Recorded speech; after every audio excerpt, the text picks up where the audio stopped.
Saya bawa di ke Mabespori, suruh ditahan sama saya. Kan gampang aja kan kalau memang ada, kan DNA tidak menghentikan terhadap kasus penyelidikan dong. Iya. Artinya kalau ada bukti, ada petunjuk, ada arah menuju Peggy siap nggak diperiksa? Siap. Sahabat Kompas TV, bersama saya sudah hadir Peggy Setiawan Cianjur bersama Kang Deddy Mulyadi, yang kabarnya Kang Peggy Cianjur ini santer dikait-kaitkan dengan pelaku pembunuhan Vina dan Eki di Cirebon setelah bebasnya Peggy Setiawan Cirebon. Bagaimana keterangannya, kita akan coba tanya-tanya. Gimana Kang Peggy Cianjur, Peggy Setiawan Cianjur, apa kabar? Alhamdulillah. Baik. Alhamdulillah baik. Nih Kang Deddy, ini banyak berita di media sosial terutama mengaitkan tentang pelaku pembunuhan Vina dan Eki adalah Kang Peggy Cianjur setelah bebasnya Peggy Setiawan. Ini Kang Deddy bagaimana melihat ini nih, kabar ini? Kalau secara pribadi saya sebel sama dia. Secara Pribadi kalau ngomong pribadi, saya sebel sama dia. Kenapa saya sebel? Karena ini anak pemalas. Ya kan, kerjanya nongkrong, ya kan, bajunya bagus-bagus. Ini saya ngomong, saya sebel loh. Sekolahnya, ijazahnya nggak diambil-ambil, kerjanya pacaran, kerja enggak.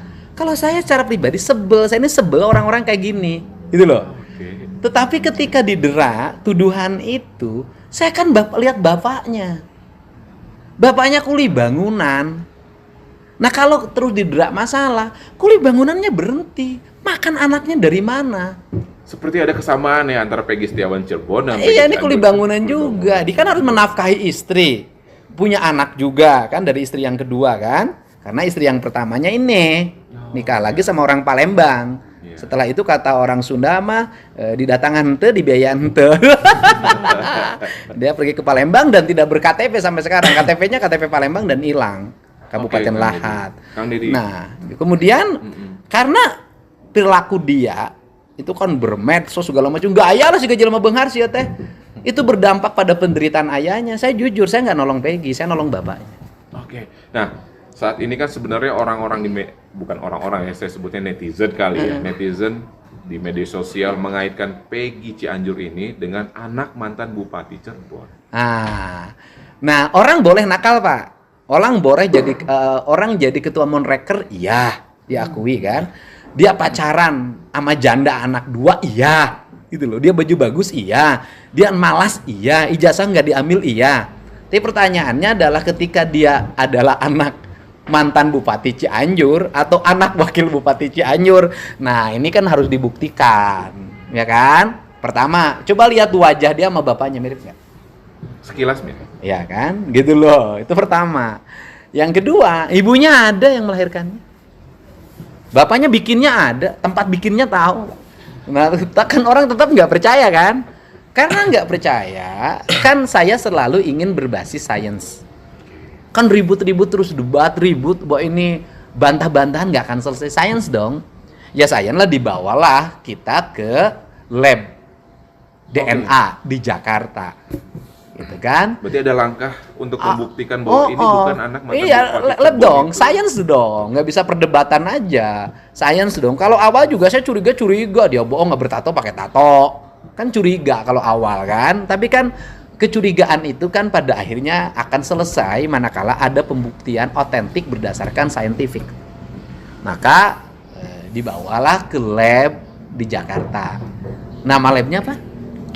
Genos. Ke Genos, di lab lah. Ketika sudah di lab, lain lah gitu, labnya ditukar hasilnya, labnya palsu.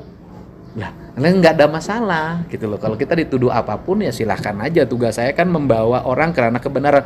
Kemudian tuduhan pada saya masuk angin, takut ancaman. Dulu sampai sekarang saya nggak pernah ada yang ngancam kok. Ada yang bikin saya mau diracun, nggak ada. Artinya Kang Deddy mau membuktikan apa sih sampai tes DNA? Membuktikan bahwa mereka itu harus mendapat ketenangan dalam hidupnya. Bapaknya harus tenang, ibunya harus tenang. Ibunya diberhentikan loh kerja di rumah makan. Gara-gara dituding bahwa Peggy Cianjur terlibat dalam pembunuhan. Iya. Nah, saya kan buktikan dia bukan anak Bupati Cirebon. Dia anak Pak Cecep. Baik. Dahlan Setiawan. Kalau ada yang bisa membuktikan ini adalah anak Bupati Cianjur, Cirebon, ya kan? Ya bawa aja buktinya gitu loh. Bawa aja bukti, Sok, sodorkan. bawa DNA dari keluarga. Itu kan DNA dari ini sudah ada nih. Kan sudah diposting DNA-nya. DNA itu dibawa, kemudian buatlah DNA terhadap Ibu Ayu di Cirebon, DNA terhadap mantan Bupati Cirebon. Kan ini mantan wakil bupati, suaminya kan mantan bupati. Iya. Di DNA dua-duanya. Nanti disamakan, cocok enggak kan gampang, Pak. Ini abadnya abad sains, ya kan, bukan lagi abad berdasarkan ramalan. Betul. Nanti karena apa? Kita ini dulu menghujat Linda. Karena Linda itu kesurupan, dari kesurupan itu melahirkan tuduhan terhadap 11 terpidana dan 3 DPO, bayangin. Masa kita mau ngikutin rekor itu sih? Nah, ini ya, maka saya mengikutin rekor itu, maka saya bawa ke arah sains. Nah, kalau terbukti sains tidak percaya juga, sainsnya pengen luar negeri, Singapura, Amerika, ya silahkan aja. Mereka bersedia ikut ke Singapura. Hasilnya gimana, Kang? Ya 99,9% cocok. 99,9% Anak cocok. bapaknya orang dia yang bikin kok. Artinya secara sains yang disebut Kang Dedi, bahwa Peggy Cianjur ini tidak ada kaitannya dengan mantan bupati. Tetapi kalau dihubungkan dengan persoalan kasus, ini saya terbuka aja. Andai kata pun dia, kan dia sudah terbukti anak Pak Cecep dengan Bu Elisna. Dia ada keterkaitan dengan kasus pembunuhan dan pemerkosaan Peggy. Pembunuhan dan pemerkosaan Vina dan Eki di Cirebon. Ya bawa aja alat buktinya nih, saya bawa sekarang, saya bawa di ke Mabes Polri. Suruh ditahan sama saya. Kan gampang aja kan kalau memang ada, kan DNA tidak menghentikan terhadap kasus penyelidikan dong. Iya. Gitu loh. Betul. Kan sederhana aja. Ini saya mau ke Kang Peggy Cianjur. sok. Kang Peggy Cianjur, bagaimana nih ketika mendengar pertama kali Akang dikaitkan dengan kasus pembunuhan Vina dan Eki? Jujur sebenarnya emang pertama kali dengar emang kaget. Kenapa disangkut pautin sama masalah yang di Cirebon, padahal masalah di Cirebon Peggy sama sekali gak tahu. Nggak tahu kasusnya atau Nggak tahu kasusnya. Oh gitu. Sejak kapan Kang Peggy tahu kasus bahwa ada kasus Vina Cirebon yang sejak udah ramai kayak gini, udah viral kayak gini. Sejak udah viral, anak-anak pada ngirim, katanya viral masalah apa? Pasti lihat-lihat masalah pembunuhan Vina dan Eki yang di Cirebon. Padahal Peggy ke Cirebon juga belum pernah gitu. Peggy ke Cirebon belum pernah. Punya saudara atau teman juga enggak di Cirebon. Apalagi punya bapak. Apalagi punya bapak. Oke. Tapi Kang, ketika Kang Peggy dikaitkan dengan kasus Vina, terus ramai di media sosial terutama, ada yang mendatangi Kang Peggy Cianjur atau menanya-nanya seputar kasus tersebut atau seperti apa, Kang? Sempat ada emang. Ada yang nyari konten. Emang benar ada. Sempat ada. Ada yang nanya-nanya. Ya Peggy jawab seadanya aja. Emang benar Peggy gak tahu. Nggak tahu sama sekali masalah ini. Sampai akhirnya datang Kang Dedi Mulyadi memfasilitasi tes DNA. Itu gimana sih, Kang? Maksudnya apakah dari Kang Peggy sendiri terusik ketika ada berita, wah saya nggak bisa nih kayak gini gitu, saya nggak bisa dituding seperti ini, atau seperti apa? Iya emang benar, Peggy emang merasa gak nyaman lah. Mau kemana-mana kan susah, apalagi lihat orang tua udah kayak gini ya, udah viral kayak gini, disangkanya kan orang-orang benar Peggy itu terkait lah masalah ini. Padahal emang sama sekali gak tahu, kasihan orang tua bekerja jadi diberhentiin, itu kan. Tapi ada keterlibatan dengan geng motor, maaf saya tanya. Emang iya, Peggy benar-benar anggota Monreker. Ketua Geng iya, motor. Ketua. Monreker. Korwil Pacet. Korwil Pacet. Bukan Cirebon. Bukan Cirebon, tapi ada keterkaitan antara Kang Peggy Cianjur dengan geng motor yang dimaksud gitu. Ya, emang ada. Oke. Nih adiknya nih. Nih adiknya sini. Coba mirip sini. Ya, Sini. Oh, boleh tuh adiknya. Biar ini wajahnya menurut para pemirsa, para penonton. Ini sini kamu di jalan ke sana. Biar kamu nggak usah. Iya, berdiri aja situ. Berdiri Kang. aja. So, Ya. nah, Ini mirip nih. Ya, ini rada bager. Oh, sini Kang, Ini sini mau Kang. bager. Sini Nih, tengah-tengah, coba kamu sini, Kang. ngerendeng Biar kelihatan pipinya. kamera. Sok ngerendeng. Nih, kamu mirip nggak? Sekilas mirip nih dengan Peggy sebelumnya gitu. Iya, ini itu tah. Nah, ini lo pada arti penting. Iya. Tapi tahu Peggy Setiawan di Cirebon bebas. Udah tahu. Bagaimana menurut Ya Kang kalau Peggy? ya alhamdulillah lah. Ya kalau emang dia nggak bersalah ya harus bebas. Nggak bersalah harus bebas. Bebas. Kalau misalnya nanti kan sekarang Peggy Setiawan di Cirebon bebas. Sekarang Peggy dia Cianjur dicari untuk jadi pelaku, diduga terlibat dalam pembunuhan Vina dan Eki. Itu sebenarnya gimana itu? Pandangan. Gimana? Ya pandangan tiba-tiba sekarang ke Kang Peggy gitu, menuding bahwa Kang Peggy lah pelakunya sebenarnya. Ya, Setelah kalau- Peggy-Peggy yang lain ini tidak terbukti. Ya kalau memang terbukti ya Peggy siap. Hmm. Mau Peggy dihukum siap. apa aja siap. Siap. Kalau memang benar terbukti kalau Peggy benar Ada bukti. ada Ada bukti ada bukti, sangkut ada paut bukti. ke masalah ini. Artinya Peggy siap. memang secara pribadi memang saya tidak. Emang tidak. Oh, Artinya kalau ada bukti, ada petunjuk, ada arah menuju Peggy, Peggy siap nggak diperiksa? Siap. Nggak usah diperiksa, saya sama bawa sama saya sekarang. Dia terakhir nih pembunuhnya, gitu loh. Kan gitu-gitu aja, Iya, kan betul, relax. betul. Kalau orang salah nggak akan begini, Pak. betul Kang Deddy, betul Kang Deddy. Artinya memang bisa dibilang dugaan tersebut terbantahkan. Iya, terbantahkan gini loh, logikanya. 7 terpidana hari ini mendekam penjara seumur hidup, menurut saya terindikasi karena fitnah. Peggy Setiawan hari ini bebas itu karena fitnah. Saka Tata karena fitnah. Jangan lagi ada fitnah baru. Artinya keterangan palsu ada kaitannya dengan tudingan-tudingan ini? Iya ginilah, kan saya berulang-ulang ngomong bahwa proses BAP yang dilakukan itu adalah proses BAP yang terindikasi sesat. Orang dipaksa mengaku dengan siksaan. Kemudian yang memberi keterangan dari terpidana namanya Sudirman. Lulus SD umurnya 17 tahun, udahlah. Apakah seorang yang lulus SD umur 17 tahun layak nggak kesaksiannya? Kalau Sudirman nyebut 70 nama, apa tidak repot? Nah, sehingga saya mengatakan abaikan DPO ini. Karena apa? Karena kita akan berkutat pada nama Peggy, pada nama Andi, pada nama Dani. Siapa tahu pembunuhnya bukan Peggy, bukan Andi, bukan Dani. Siapa tahu pembunuhnya namanya misalnya Fir'aun misalnya gitu loh. Artinya Kang Deddy meragukan nama Peggy sebagai pelaku di. Loh, karena ini produk Sudirman, saya ragu. Karena gini, kalau kita percaya pada 3 DPO, maka kita percaya pada 7 terpidana. Maka kita percaya pada Saka Tata. Berarti kita percaya terhadap BAP. Berarti kita percaya pada Ibtu Rudiana. Gitu loh. Nah, bagaimana kalau ini ingin bisa ditemukan apabila ada pembunuhan itu, ingin ditemukan pembunuh yang sebenarnya, abaikan ini, Mabes Polri lakukan penyelidikan ulang dari awal. Dari awal Dari awal. untuk membongkar Ini. Lakukan penyelidikan ulang. Nol kan, nanti bisa ketemu. Gampang. Zaman sains. Coba saya semuanya bisa di. Buka HP Eki. Buka HP Pina. Ya, kita tahu jejak digitalnya terutama. Iya, tinggal dibuka. Zaman itu masih BBM dan SMS, tinggal dibuka. Saya mau ke orang tua Ah. dari Peggy Cianjur. Iya.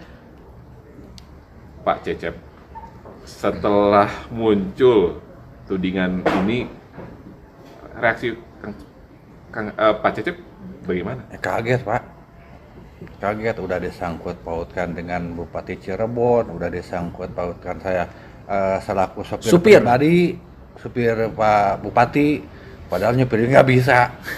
Sangat kaget Pak, sangat kaget. Makanya dengan ada pemberitaan ngelihat di HP, wah makin heboh we. Udah dikatakan saya punya villa lah di Cianjur, punya ini, punya itu, padahal bohong Pak. Jadi yang punya duit konten kreator yang menderita Bapak. Ya, bohong gitu nah, gitu. Bohong Ibu. gitu, Pak. Gimana Bu? Ibu kan katanya Kang Deddy sempat keluar dari pekerjaan akibat tudingan Peggy Cianjur. Iya benar. Ya semenjak kejadian anak aku kan, jadi orang-orang banyak ngomong katanya anak Lisna kayaknya gini. Bunuh apa benar itu? Enggak lah, nggak pernah kataku anak aku nggak pernah ke Cirebon, nggak pernah kemana-mana, dia ada di rumah. Ya sedih banget. Yang jelas gini, ibu yang melahirkannya. Mm-mm. Asli. Asli. Saya yang melahirkannya. Orang Masa lain harus nggak ditunjukin tahu. di mana ada melahirkannya? Keluar lah di mana. Sampai di keluar pekerjaan itu artinya gara-gara tudingan itu atau bagaimana, Bu? Ya malu. Banyak orang yang ngomong bener, katanya ini pelakunya, bener ini pelakunya. Jadi kadang sayanya malu. Baik.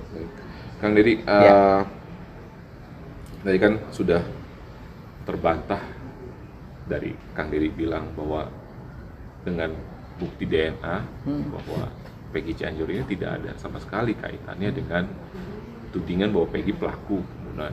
Tudingan bahwa Peggy anaknya Mantan Bupati Cirebon. Yang DNA untuk diduga. bukan untuk membantah pelaku. Oh, oke. DNA untuk membantah bahwa dia bukan anak Bupati Cirebon. yang dituding sebagai pelaku. Yang dituding sebagai pelaku. Kalau nyari kan anak Bupati Cirebon bukan hanya yang di Cianjur. Iya, betul. Kan di Cirebon juga banyak anak bupatinya. Iya.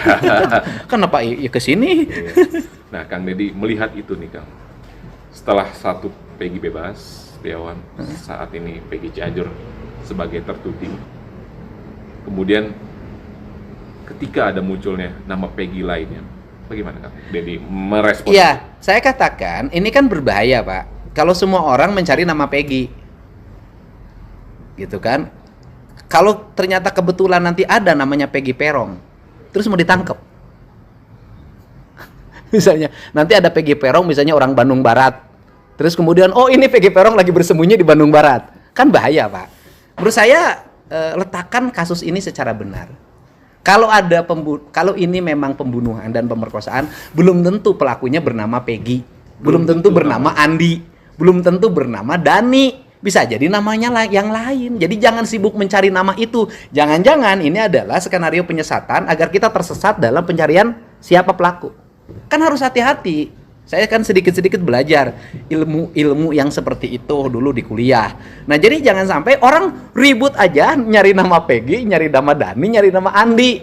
Tahu-taunya misalnya nama pembunuhnya Dono misalnya. Iya kan? Gitu loh. Jadi makanya letakkan pada aspek sains, rentakan pada pemeriksaan yang objektif. Cari siapa pembunuh yang sebenarnya.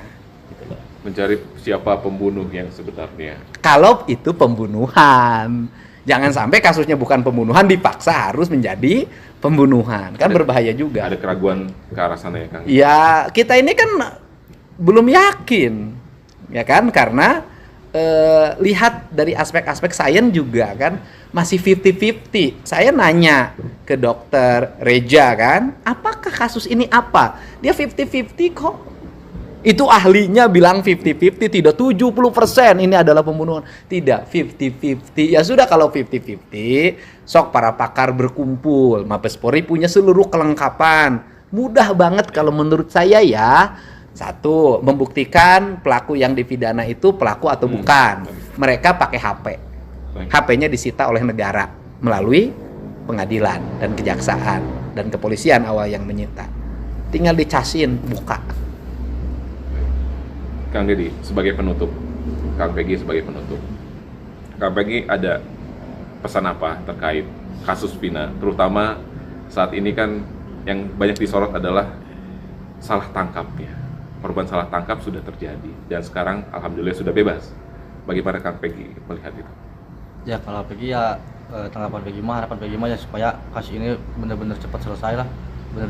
Kalau emang benar ada pelakunya ya cepat-cepat ketangkap pelaku sebenarnya. Jangan sampai ada korban salah tangkap lagi, jangan sampai ada korban cocok logi lagi. Jangan sampai ada korban Cocok logi. Terutama nama Peggy. Iya. Soalnya kan banyak nama Peggy, bukan cuma Peggy yang di Cianjur, bukan cuma Peggy yang di Cirebon, pasti ada lagi lah nama Peggy yang lain. Ini ini bapaknya Peggy juga sini, bapaknya Peggy. Biar jelas ini, Kompas lengkap komprehensif. Ini bapaknya Peggy, saya bukan hanya membantu Gitu kan?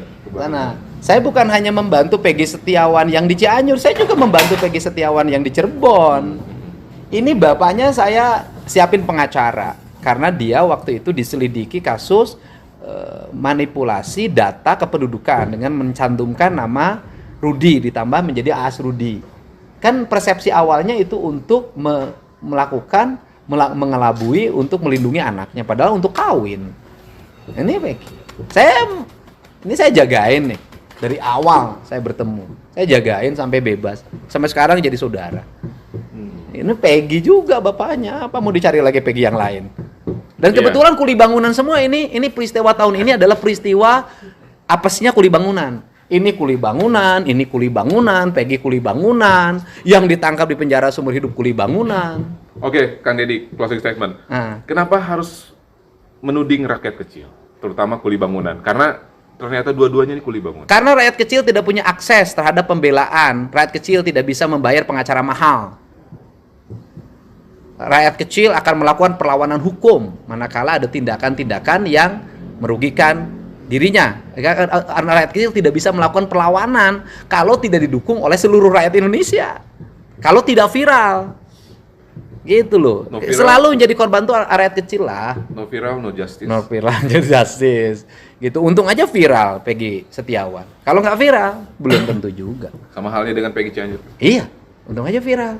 Gitu loh. Sehingga saya cepet membentengi. Jadi kan tuduhannya Kang Deddy kok membantu mantan Bupati Cirebon. Membantu mantan Bupati Cirebon, ngapain saya bantu? Orang-orang yang berkecukupan. Saya bantu bapaknya yang kuli bangunan. Baik Kang Deddy. Baik Kang Peggy, Kang Rudi, terima kasih sudah bersama Kompas TV wawancara singkat ini. Semoga yang sedang diproses saat ini oleh Kang Deddy dan Kang Peggy Cianjur berjalan dengan lancar. Yang paling utama pesannya adalah saatnya negara hadir melindungi rakyat yang paling rendah statanya di Indonesia. Setiap kesulitan, negara harus hadir untuk mendampingi mereka. Jangan selalu rakyat kecil menjadi korban dalam setiap peristiwa. Terima kasih, Kang. Menjunjung tinggi prinsip jurnalisme dalam setiap tayangan terbaiknya. Menghadirkan berita bernilai sebagai referensi. Gelar bicara yang tajam. Tidak, ini kan kebohongan dong. Mengupas fakta demi fakta dan mendorong pencarian solusi. Serta investigasi yang mengungkap kebenaran. Rosi, Satu Meja, The Forum, Sapa Indonesia Malam. Nilu, ikuti semuanya bersama Kompas TV. Tentu semua dalam proses evaluasi, kita tidak bisa menyampaikan, memaksakan seseorang untuk menjadi tersangka, kan tidak mungkin seperti itu.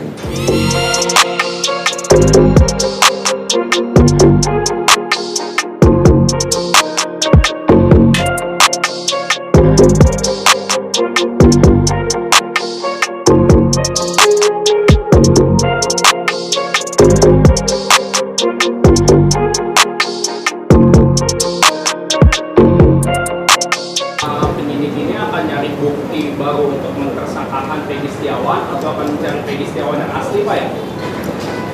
Tentu semua dalam proses evaluasi, kita tidak bisa menyampaikan, memaksakan seseorang untuk menjadi tersangka, kan tidak mungkin seperti itu.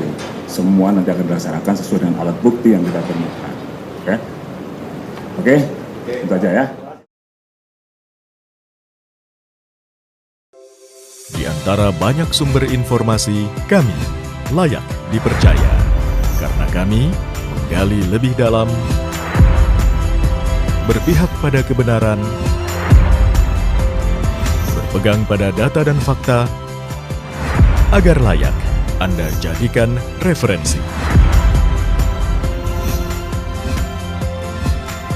Kompas TV, independen, terpercaya. Nasihat ahli Kapolri menyebut ada celah bagi polisi untuk menetapkan Peggy sebagai tersangka jika polisi melakukan penyidikan baru dan mempunyai bukti baru. Sementara kuasa hukum terpidana kasus Vina Otto Hasibuan meminta polisi tidak tergesa-gesa melakukan penyidikan terhadap Peggy Setiawan. Itu kepolisian masih bisa melakukan penyidikan lagi di kemudian hari kalau mempunyai bukti yang baru. Tetapi kalau umpamanya sekarang ini mau diajukan, ternyata PK-nya bebas, 2 kali kena lagi nih kepolisiannya. Jadi saya pikir jangan tergesa-gesa, jangan terburu-buru. Meski penetapan Peggy Setiawan sebagai tersangka sudah dinyatakan batal demi hukum oleh Pengadilan Negeri Bandung, Namun masih ada celah bagi polisi untuk menetapkan Peggy sebagai tersangka. Ya, ini disampaikan oleh penasihat ahli Kapolri Irjen Purnawirawan Arianto Sutadi yang bilang menetapkan Peggy sebagai tersangka bisa dilakukan jika polisi melakukan penyidikan baru dan mempunyai bukti baru. Ya, sedangkan di sini hanya dinyatakan batalnya adalah karena kesalahan tangkap kan gitu kan. Itu kepolisian masih bisa melakukan penyidikan lagi di kemudian hari kalau mempunyai bukti yang baru yang dimiliki gitu. Tapi seandainya nanti kemudian putusan PK itu membatalkan putusan tahun 2016 dulu, otomatis polisi tidak akan mencari lagi yang sisa 3 DPO itu. Dia harus mencari lagi siapa pembunuh daripada Vina dan Egi itu semuanya.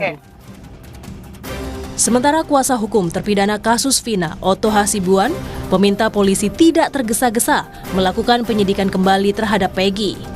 Otto menilai penyidik Polda Jawa Barat harus menunggu hasil putusan PK yang akan diajukan oleh para terpidana. Biarkan dulu perkara yang 7 untuk PK itu berjalan, nanti kita lihat apa putusan PK terhadap hal ini. Kalau nanti putusan PK-nya itu dibebaskan ternyata, dan kemudian Peggy ongoing ternyata kemudian diproses, ini kan lebih cilaka lagi polisinya. Jadi lebih bijaksana, tunggu aja PK dilakukan, lihat. Kalau ternyata nanti di PK-nya itu ditolak dihukum, mungkin ada peluang-peluang lagi untuk berpikir untuk melanjutkan penyidikan terhadap Peggy dan yang lain. Tetapi kalau umpamanya sekarang ini mau diajukan, ternyata PK-nya bebas, 2 kali kena lagi nih kepolisiannya. Jadi saya pikir jangan tergesa-gesa, jangan terburu-buru ya. Penetapan kembali Peggy sebagai tersangka nyatanya butuh proses yang panjang. Karena polisi baru bisa menjerat Peggy Setiawan bila menemukan alat bukti baru dan memulai kembali penyelidikan dan penyidikan dari awal. Terutama kejanggalan-kejanggalan yang terdapat dalam putusan pengadilan Cirebon terhadap 8 terpidana kasus pembunuhan Vina dan Eki. Tim Liputan, Kompas TV. Saudara penasihat ahli Kapolri menyebut ada celah bagi polisi untuk menetapkan Peggy sebagai tersangka jika polisi melakukan penyidikan baru atau mempunyai bukti baru, saudara. Sementara itu, kuasa hukum terpidana kasus Vina, Otto Hasibuan, meminta polisi untuk tidak tergesa-gesa melakukan penyidikan terhadap Peggy Setiawan. Lalu bagaimana arah penyidikan dari kasus ini, saudara? Kita perbincangkan dengan 2 narasumber yang telah bergabung bersama kami di Kompas Malam, saudara. Saya sapa Ketua Pusat Bantuan Hukum Indonesia (PBHI) Bang Julius Ibrani, dan juga ada praktisi hukum Bang Rasman Arif Nasution. Selamat malam, assalamualaikum Bang Julius dan juga Bang Rasman. Saya ke Bang Rasman dulu, Bang Rasman. Ini dari penasihat Kapolri bilang bahwa sebenarnya ada peluang begitu untuk kembali menetapkan Peggy Setiawan karena jika ada bukti baru ataupun penyidikan baru. Anda melihatnya seperti apa? Baik, terima kasih. Pertama saya appreciate ya, salah satu media nasional yang selalu mengawal kasus Vina dan Eki ini dan sangat-sangat netral adalah termasuk Kompas TV. Nah, saya ingin jelaskan bahwa sejak Selasa lalu, saya Rasman Nasution sudah mengatakan dengan tegas bahwa terbuka peluang bagi penyidik Polda Jabar untuk kembali mentersangkakan saudara Peggy Setiawan berdasarkan berdasarkan Perma Peraturan Mahkamah Agung nomor 4 tahun 2016 bab 2 ayat 2 pasal 2 ayat 3. Di situ disebut bahwa penyidik dapat melakukan tersangka lagi terhadap seseorang yang mengajukan pra-peradilan, tetapi jika ditemukan 2 alat bukti yang sah secara hukum. Kira-kira begitu bunyinya. Baik. Artinya bahwa ada ruang yang diatur oleh Perma. Nah, itu poin 1. Poin yang kedua, saya sudah mengkritisi dari awal putusan dari Hakim Eman Sulaiman ini, di mana pada putusan dimaksud pada diktum 5 amar putusan menyatakan bahwa ini yang kontraproduktif, bahwa ya menyatakan tidak berlaku pada putusan selanjutnya. Ini bukan kewenangan dari seorang hakim yang berwenang menangani pra-peradilan, karena ini bersifat administratif. Artinya hakim ini ada apa? Kenapa mengunci putusan berikutnya? Sementara ini persoalan administrasi. Dan yang ketiga, saya tidak dengar, saya tidak lihat, saya tidak baca, dan saya tidak saksikan dalam amar putusan oleh Hakim Eman Sulaiman itu menyatakan bahwa Peggy Setiawan bukan Peggy Peron. Dia hanya mengatakan bahwa proses tersangkanya Peggy Setiawan itu tanpa melalui prosedur. Satu, pemanggilan dengan surat menyurat sebanyak lebih dari 2 kali. Yang berikutnya dia menyatakan bahwa harus diperiksa dulu sebagai calon tersangka. Saya bingung, sejak kapan orang DPO dipanggil dulu pakai surat resmi? Sejak kapan orang DPO diperiksa dulu sebagai calon tersangka? Saya pastikan rekan-rekan semua, termasuk rekan saya pengacara, kalau besok Harun Masiku ditemukan di Indonesia, terus dikasih surat panggilan sebagai calon tersangka, saya pastikan 1000% dia akan melarikan diri.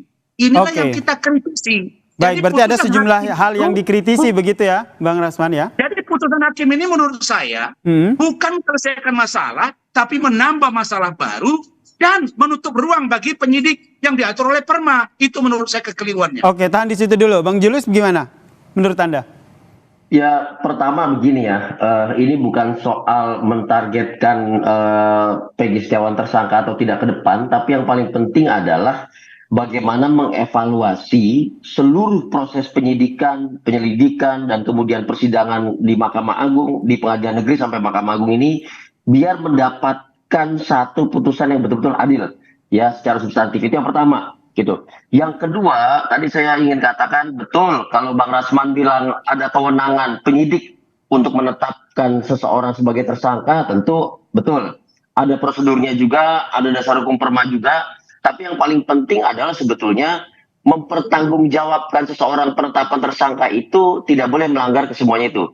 Jadi begini, saya mau bilang, kalau soal putusan pra-peradilan ya, itu memang tidak ada hal yang substantif yang dibahas di dalam putusan itu. Tidak ada pertimbangan yang substantif, mana yang alat bukti, mana yang tidak. Jadi semata-mata hanya bersifat prosedur. Betul tadi yang Bang Rasman bilang. Jadi dia juga hanya merujuk pada putusan MK. Gitu. Nah, makanya pertanggungjawaban selanjutnya adalah jangan hanya di kasus si Peggy ini saja, tapi keseluruhannya nih, biar tidak terjadi. Tapi menurut saya begini juga. Satu, kita harus apresiasi. Polda Jabar, Ahmad Yagus, kemudian mengevaluasi tim penyidik. Harusnya ditunjuk tim penyidik yang baru, penyelidik yang baru bahkan, agar prosesnya ini lebih akuntabel, agar prosesnya lebih transparan, menggunakan scientific evidence dan segala macamnya yang lebih reliable, tidak hanya menggunakan keterangan-keterangan seseorang yang bisa saja terdistraksi atau memberikan keterangan yang palsu dan tidak sempat dibuktikan di pengadilan sebelumnya. Nah, ini yang harus jadi fokus selanjutnya, jadi sifatnya holistik. Karena tadi perdebatan di muka, Bang Oto bilang bahwa jangan buru-buru, tunggu putusan ini dulu di PK, jangan buru-buru ini. Saya pikir yang lebih penting mengevaluasi substansi, yang pertama. Yang kedua, mengevaluasi tim dari aparat penegak hukumnya. Nah, yang ketiga adalah mengevaluasi seluruh alat bukti. Jadi tidak ragu-ragu lagi, dan saya pikir kalau dibilang menetapkan tersangka, harus memeriksa seseorang atau tidak, ya kalau orangnya kabur DPO tidak mungkin bisa diperiksa. Tetapi ketika dia tertangkap pada saat DPO, bisa diperiksa dulu sebagai saksi untuk langsung kemudian dinaikkan sebagai tersangka. Kejaksaan Agung telah beberapa kali melakukan hal ini, jadi pemeriksaannya berkas sebagai saksinya ada bersamaan dengan berkas sebagai tersangkanya. Jadi sebetulnya prosedur itu bisa di lapangan pada saat praktik bisa saja disesuaikan dengan kebutuhan dan kondisi, utamanya dalam hal yang ditargetkan, yang akan ditersangkakan adalah seorang yang DPO yang tidak mungkin dipanggil secara wajar lewat surat menyurat. Gitu. Oke, berarti memang ada sejumlah evaluasi yang sebenarnya harus dilakukan. Jika kita berbicara soal evaluasi, berarti yang dilakukan sebelumnya ada sejumlah catatan begitu menurut Anda? Kalau jelas ada catatan. Hari ini perdebatan itu fokus pada banyak keterangan saksi. Nah, padahal dari alat bukti itu bukan hanya keterangan saksi, tapi ada alat bukti yang lain. Yang juga diperdebatkan kemarin oleh Bang Rasman, Bang Johnson, dan yang lain adalah alat-alat bukti yang dapat menunjang itu. Misalnya apa? Apakah di situ ada otopsi ulang atau ekshumasi? Apakah di situ ada visum sebelumnya yang spesifik pada perbuatan-perbuatan yang dituduhkan? Misalnya ruda paksa di situ, kekerasan, dan yang lain, dan yang lain. Nah, ini kan belum terungkap sekarang. Termasuk apa yang tadi disampaikan oleh Bang Rasman, Bang Julius, soal tidak disebutkan nama Peggy, yaitu Peron, kemudian Peggy Setiawan juga Peron. Kemudian pertanyaan selanjutnya, Bang Julius, Anda melihatnya ini kalau tadi kata Bang Rasman ada peluang, begitu peluangnya sebesar apa? Peluang itu tidak bisa kita ukur kebesarannya sebesar apa, karena dia harus 100%. Jadi kalau dalam bahasa akademik itu, dia harus beyond reasonable doubt. Jadi nggak boleh dia terbantahkan even 1% pun. Gitu. Makanya tadi saya katakan, kalau kita berpegang hanya pada keterangan orang per orang saja, distraksinya tinggi sekali. Bisa dalam tekanan, bisa memang dia mau berbohong dan segala macam. Tapi perlu dicari alat penunjang lainnya, bukti penunjang lainnya, agar keterangan itu signifikan, valid juga, dan reliable. Tapi yang paling penting lagi, misalnya begini, dari keterangan saksi semua orang, dari keterangan terdakwa yang sudah terpidana ada 7 orang gitu, apakah ada verifikasinya di lapangan? Gitu. Ketika dia menyebutkan, apakah ada verifikasinya di lapangan? Kita tahu, kalau tidak salah dulu seluruh terdakwa ini menolak rekonstruksi ulang. Artinya kan dia tidak maksimal di situ. Jadi mesti banyak pertanyaan. Harusnya tidak ada satu celah pun yang kurang dalam setiap proses, sehingga tidak akan kita bantah lagi siapa Peggy itu, Peggy Setiawan. Berarti memang tidak hanya berkaca ataupun berdasarkan pada keterangan saksi-saksi saja, tapi jika nanti ada penyidikan ulang ini harus ada bukti baru begitu. Menurut Anda, Bung Rasman, ini polisi sudah punya bukti baru itu kah? Sehingga ada peluang nantinya akan mentersangkakan Peggy kembali? Iya, menurut saya peluang itu sangat terbuka jelas, terbuka lebar, terang benderang. Kenapa saya katakan terang benderang? Justru sebenarnya penyidik Polda Jabar itu, khususnya Bidkum, ketika pra-peradilan mereka sudah hakul yakin bahwa gugatan itu atau permohonan pra-peradilan oleh pengacara Peggy itu ditolak. Kenapa? Meskipun tanpa menggunakan SCI, Scientific Crime Investigation, bukan berarti alat bukti itu tidak ditemukan. Bahagian dari Scientific Crime Investigation itu ada visum et repertum. Di situ ditemukan gitu. Nah, hanya saja Hakim Eman Sulaiman ini memutus pertama, apa yang janggal dari putusan itu di luar yang saya sampaikan tadi, bahwa dia membuat pertimbangan itu sangat singkat, sangat sedikit pertimbangan yang digunakan oleh Hakim Eman Sulaiman, tetapi pada amarnya dia kunci di luar poin 5, 6, dia juga mengunci. Apa itu yang dia kunci? Menerima semua gugatan permohon dengan seluruhnya. Ini apa-apaan? Dia hanya membahas terkait dengan surat menyurat, DPO, dan menggunakan perkaba, perpol, perkab. Perkab, perpol, perkaba itu internal kepolisian yang diberlakukan secara internal. Itu SOP, standar operasional prosedur internal, tidak boleh dijadikan pertimbangan oleh hakim dalam mengambil putusan. Nah, inilah kekeliruan-kekeliruan yang luar biasa. Jadi saya mendukung statement dari Adinda Julius bahwa sesungguhnya putusan ini tidak menjawab kegelisahan saya, tidak menjawab sebagian orang yang intelek terkait dengan hukum. Kenapa? Karena putusan ini melampaui kewenangannya, tidak sesuai dengan yang dipetitumkan. Karena itu saya anggap sebuah sikap yang ultra petita. Oke, ada kejanggalan, ada hal yang dipertanyakan dari apa untuk mungkin melaporkan abuse of power, penyalahgunaan kewenangan dari seorang hakim. Nah, apa itu hakim ini? Memang kita panggil yang mulia, tapi tidak tertutup kemungkinan hakim juga punya masalah banyak. Oke, tahan sampai ada penggunaan kekuasaan, abuse of power di situ ya, Bang Rasman. Saya ke Bang Julius dulu. Anda juga melihat hal yang sama atau justru sebaliknya, Bung? Jadi begini. Satu, pada prinsipnya memang putusan pra-peradilan ini tidak boleh membahas pokok perkara, jadi nggak ada hal yang substantif di situ. Dia hanya membahas bahwa ada prosedur, yaitu pemeriksaan sebagai saksi yang belum dilakukan oleh penyidik, dan pemeriksaan saksi ini juga dianggap sebagai implementasi dari putusan Mahkamah Konstitusi. yang ketika itu membahas soal penetapan tersangka Komjen Budi Gunawan di KPK tanpa pemeriksaan Komjen Budi Gunawan sebagai saksi. Ini tindak lanjutnya. Tetapi yang menarik sebetulnya adalah bahwa di dalam putusan pra-peradilan ini, karena memang materinya sangat singkat gitu ya, dan amar serta yang tadi Bang Rasman bilang diktumnya sangat singkat, itu sebetulnya tidak membuka wacana lebih dalam untuk mengaudit proses gitu. Dia hanya memutuskan penetapan tersangkanya batal, oleh karena itu tidak boleh ada kelanjutan pemeriksaan lagi. Kira-kira begitu. Lalu penyidikannya juga dianggap batal, maka penyidikan terhadap Peggy Setiawan ini harus dibatalkan. Nah, saya sih mau melihatnya gini, Yasir. Saya mau melihatnya bahwa yang harus kita betul-betul perhatikan secara mendetil justru bukan putusan pra-peradilan ini. Tapi ini hanya putusan prosedur yang harusnya Propam juga bisa lihat gitu ya. Tetapi bagaimana putusan awal sebelumnya di tahun 2016 yang sudah jalan sampai di kasasi? Karena seluruh substansinya ada di situ.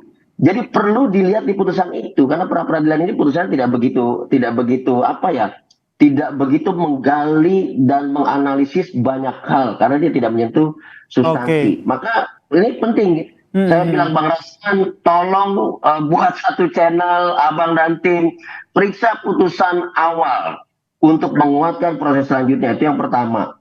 Yang kedua adalah tadi Bang Rasman bilang sudah ada alat bukti yang terang benderang.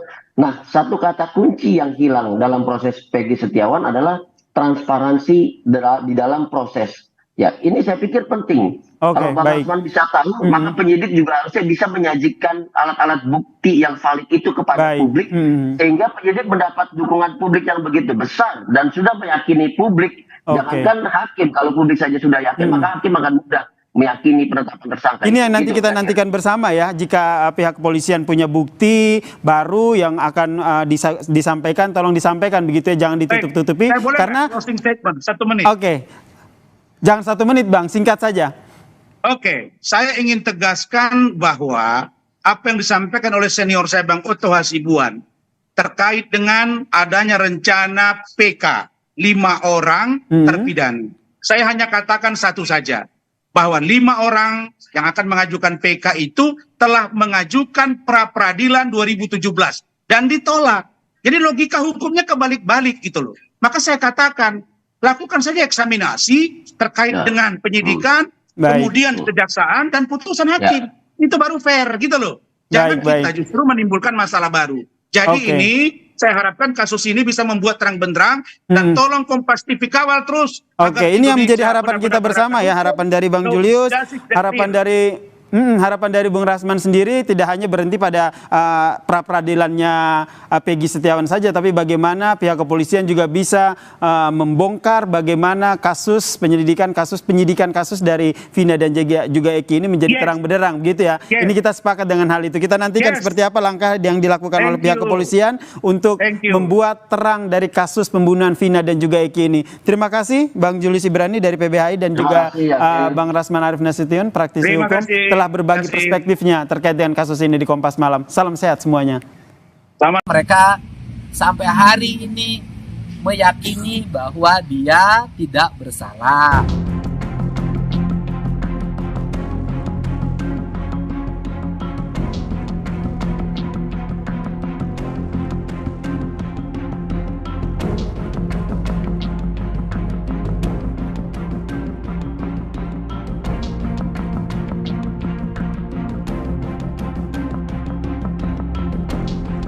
Bahwa mereka yang di dalam barusan dalam keadaan sehat.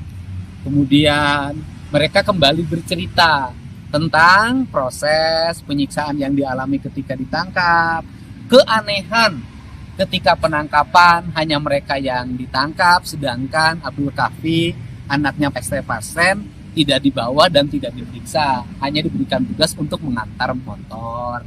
Mereka juga menyampaikan keyakinan bahwa pada acara Agustusan mereka sama-sama ikut berkumpul dengan Partai Pasren, sama-sama menyelenggarakan kegiatan Agustusan dan bahkan jadi panitia, dan mereka menyebutkan beberapa nama yang menjadi panitia acara Agustusan dan hari ini posisinya di luar, bukan terpidana. Kemudian mereka kembali menegaskan penyesalannya waktu di Lapas Cirebon, disodori menandatangani pernyataan merasa bersalah, mohon pengampunan, dan ternyata itu namanya garasi kata mereka. Ya kan, padahal mereka tidak melakukan, tapi gimana? Saya lama berdebat tapi tetap harus nana tangan, kan seperti itu. Dan itu dilakukan oleh para pegawai Lapas Cirebon yang disebutkan namanya tadi. Yang berikutnya, mereka sampai hari ini meyakini bahwa dia tidak bersalah. Pada waktu awal penangkapan, dia dimasukin ke ruang satuan unit narkoba. Saudara Jaya dan saudara Sudirman dibawa keluar. Dan pulangnya mereka langsung disuruh mengaku dengan penyiksaan berdasarkan keterangan saudara Sudirman.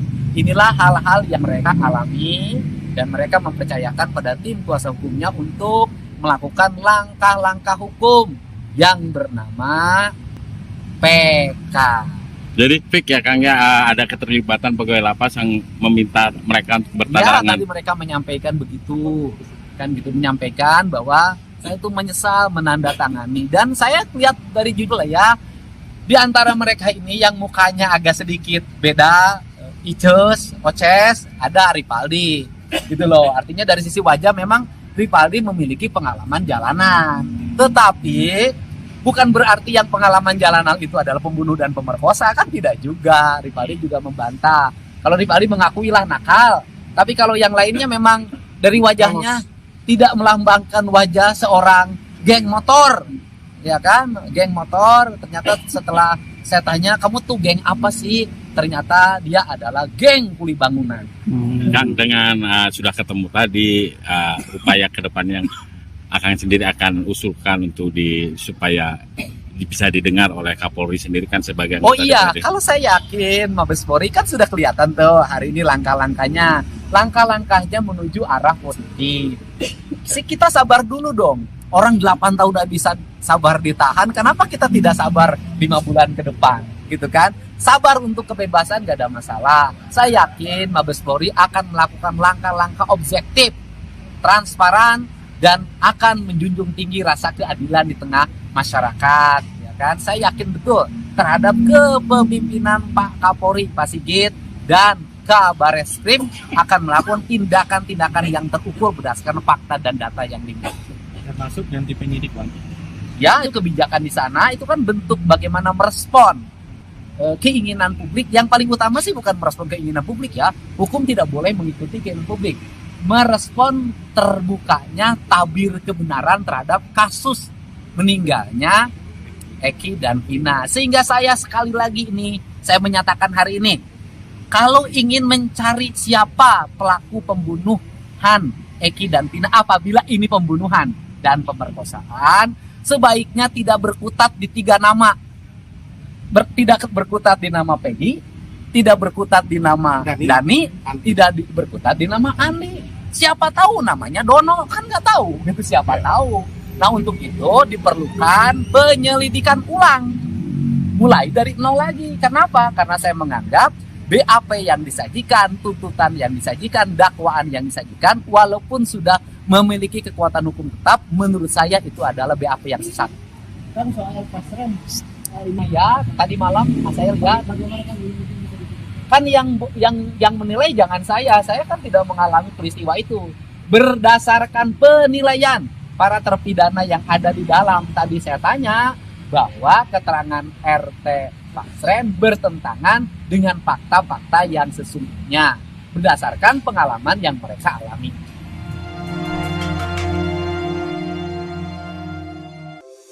Di antara banyak sumber informasi, kami layak dipercaya. Karena kami menggali lebih dalam, berpihak pada kebenaran,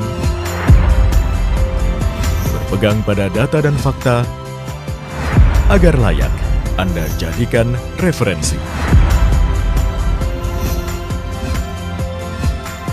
Kompas TV, independen, terpercaya. Mungkin yang sekarang ini akan kami laporkan.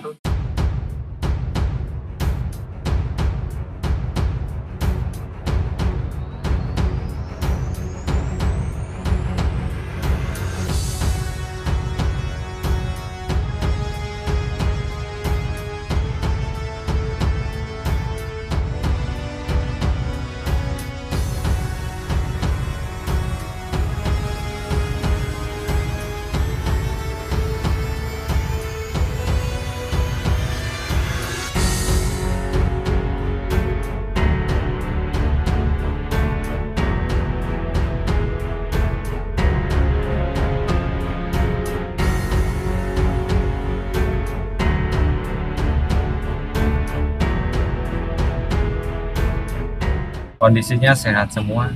Sehat semua. Apa Ya. yang diomongin sama Supri? Ya biasa aja, cuman curhat ya di sininya udah jenuh gitu, minta balik ke Cirebon. Oh, pengen minta pindah ke Lapas Cirebon lagi biar dekat sama saudara-saudaranya. Kendalanya Pak selama dipindah ke sini apa sih? Ya, kendalanya Sulit jauh gitu ya, dengan jauh ya. transportasi, komunikasi juga kita bolak-baliknya jauh. Gitu. Nah itu apakah sudah akan diajukan gitu Pak permohonan untuk dipindah? Kalau dari pengacara sih kurang tahu juga, mungkin ada yang sudah. Cuman kan kita mintanya anak-anak dipulangin dulu ke Cirebon. Tadi Ya, ngobrol sama Karutan juga apa? belum. Pak nanyain juga nggak harapan keluarnya gitu Pak, kan nanyain itu Peggy udah keluar. Ya harapannya sih kita mau anak-anak keluar semua. Itu karena ya dipilih kita keluarga, anak-anak itu tidak bersalah. Dari Sempat nanyain 2016. juga Pak kapan keluar gitu. Ya nanyainnya gitu, kapan kita keluar, ya nanti sabar. Kan ada prosesnya, bukan istilahnya segera langsung keluar gitu, ada proses jangka waktunya. Pak seberapa yakin sih Pak bahwa itu nggak? Ya 99% saya yakin, karena saya istilahnya kan dia tuh anak buah saya juga, kan kerjanya sama saya. Waktu kejadian itu posisinya di mana Pak? Pak Kerjanya, ya kerjanya ada di yang di Arjawainangun, ada yang di Perum. Nah hari Senin itu biasa aja. Kayak Supri nggak sama ada. Bapak? Nah iya sama Posisi saya. bareng-bareng gitu ya? Bareng-bareng. Biasa aja kerjanya. Sampai hari Rabu pas sore biasa kerja. Pas sorenya saya kaget, anak-anak udah ditangkap. Dikirain kita kan masalah minuman, barangkali minum gitu. Pasti cari, ya itu di Polres nggak ada. Bapak ini udah berapa kali Pak kesini? Baru 2 kali.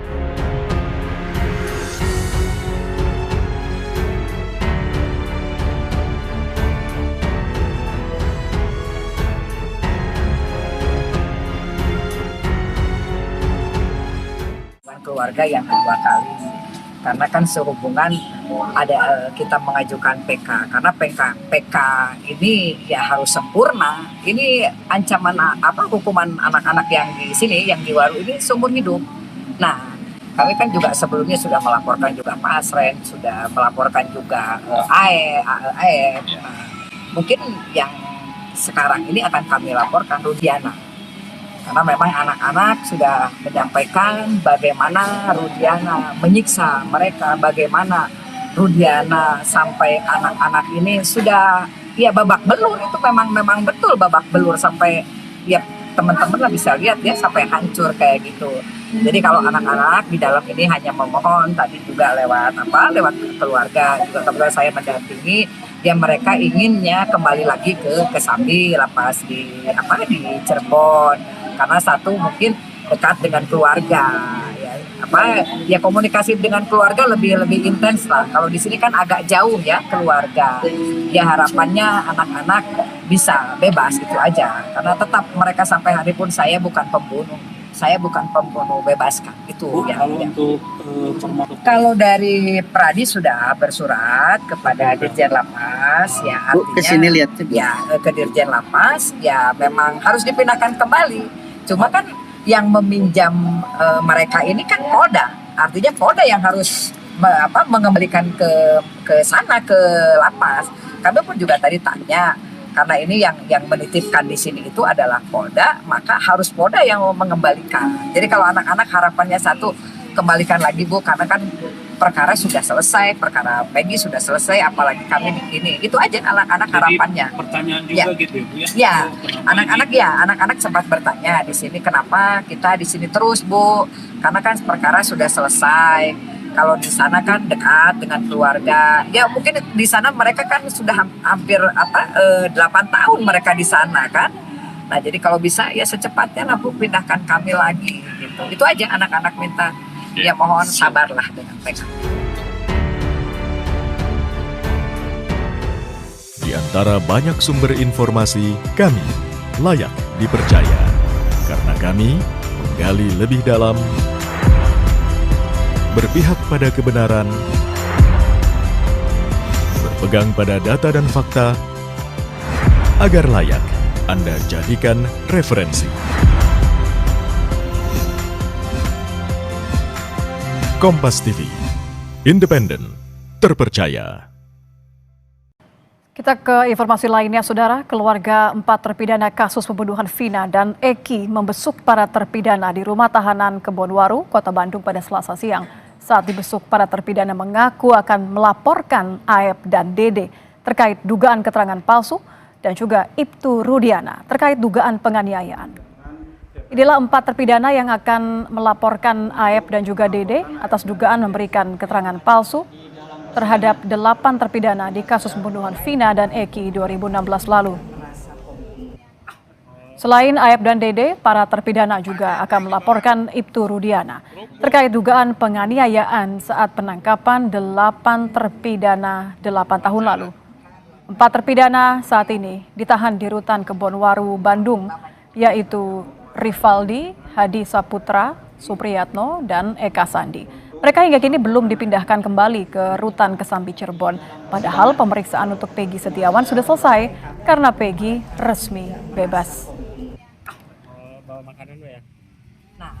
Kami kan juga sebelumnya sudah melaporkan juga Mas Ren, sudah melaporkan juga AE. Mungkin yang sekarang ini akan kami laporkan Rudiana. Karena memang anak-anak sudah menyampaikan bagaimana Rudiana menyiksa mereka, bagaimana Rudiana sampai anak-anak ini sudah babak belur. Itu memang betul babak belur, sampai teman-teman bisa lihat ya sampai hancur kayak gitu. Pengadilan Negeri Kota Cirebon telah merespon surat pengajuan peninjauan kembali Sakatatal mantan terpidana kasus Vina. Pengadilan telah menunjuk 3 orang hakim untuk memimpin jalannya persidangan. Ketiganya antara lain Ketua Majelis Hakim Rizka Yunia, Hakim Anggota Galuh Rahma Esti, dan Justisia Permatasari. Sakatatal telah menyerahkan seluruh berkas, novum, serta menyiapkan beberapa saksi dan ahli untuk memperjuangkan sidang PK tersebut. Pengadilan akan memulai sidang PK pada 24 Juli 2024 mendatang. Tahan dulu, Pak. Sedang menggodok untuk persiapan bagaimana saksi, bagaimana novum supaya bisa tidak terbantahkan. Karena ini mempertaruhkan semuanya, tapi ini bagian dari koreksi bahwa kesalahan proses hukum itu bukan hanya menimpa karta sengkon ataupun seperti Peggy kemarin, ini pun bisa terjadi. Dalam usahanya mengajukan PK, kuasa hukum Sakatatal mengaku memiliki 4 bukti kuat baru yang belum pernah ditampilkan sebelumnya. Selain itu, kuasa hukum Sakatatal juga menyiapkan sejumlah ahli terkait kasus yang dihadapi kliennya.